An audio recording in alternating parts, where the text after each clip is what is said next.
Yun na nga guys, pauwi na tayo ng bahay galing trabaho at papakainin na natin yung dalawang ating ibon, si B1 at si B2.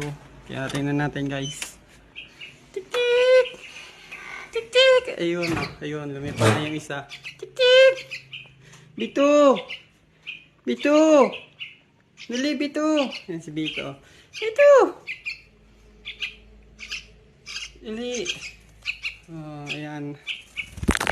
Oh. Ba't dyan ka sa cellphone? Paano kita mabibidyohan? Oh, dali sa kamay lang, sa kamay. Oh, ayan. Ito na nga. Ayan na yung dalawa. Papakainin na natin sila. Yan kayo. Teka lang. Uy, dito, lapit dito.